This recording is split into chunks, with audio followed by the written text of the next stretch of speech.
morning to you, sir. Thank you very much for making the time. So your organization helps beneficiaries of the land reform program to put their land essentially to profitable use. How is this done?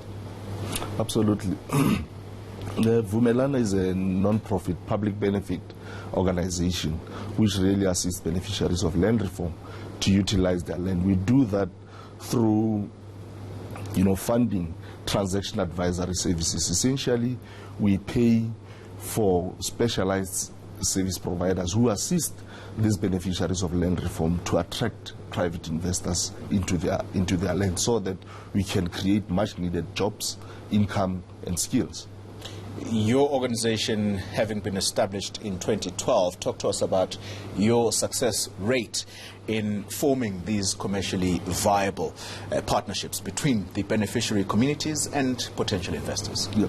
We have been around for just over 5 years, and during this period we've concluded about 20 projects and which have got a potential to raise in excess of 610 million rands and would impact positively on a great number of beneficiaries of land reform. We have a number of projects that we are currently supporting which, once concluded, would probably raise just under R1 billion in private investments. Post-settlement conditions, that's the worrying element for any community that gets, resettled on a piece of land. What kind of problems do these beneficiaries face? Well, the reality is at the point when land is actually transferred to the communities, they do not have the requisite skills to work the land, they do not have access to finance, they do not even have access to markets. And our view as Vumelana is that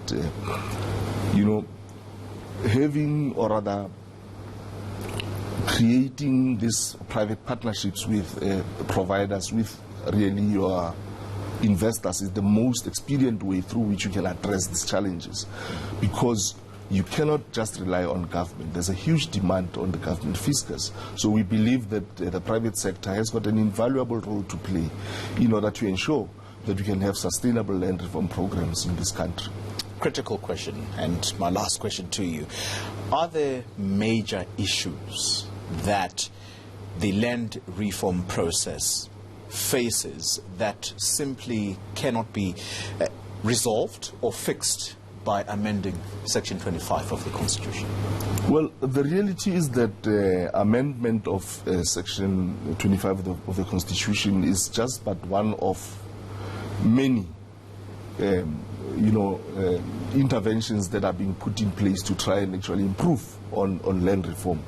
The reality is that there are a number of challenges that are besetting the land reform space, and until and unless some of these issues are addressed, we will continue to experience serious challenges. Give us some of those examples. Well, I'll just mention but a few.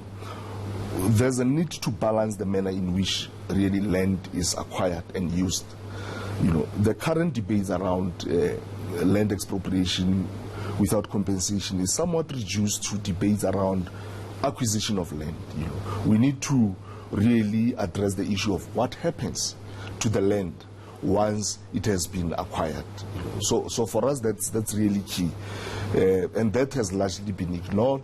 And we need to come up with creative ways through which that can be addressed. And as Vumelana, this is something that we've been doing for many years, and as I've said, we believe that partnering with the private sector is one of the ways through which we can address this. That's the one thing. The second thing is we need to streamline, and we need to make sure that the processes around land restitution are streamlined. And for us, really two things really stand out that needs to be addressed. We might be aware that during the first phase or the first round of land claims, about 90% of the claimants or claims were settled through financial compensation. We need to make sure that our processes are much more efficient so that this can be resolved speedily.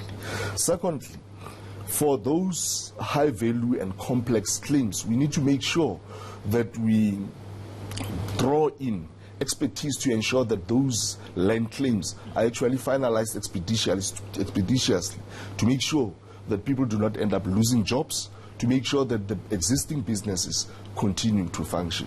And for us to do that, we need to draw in the expertise of experienced transaction advisors so that they can actually make this happen. And this is something that we've been doing, and we are saying we do not have to reinvent the wheel. We've paid school fees, we've done this over a number of years, and we are more than willing, and we are working with government, by the way, very closely in most of these programs. Peter Sotoro, thank you very much for making the time to at least flesh out some of the critical issues around this land reform process. He is the CEO of Vumelana Advisory Fund.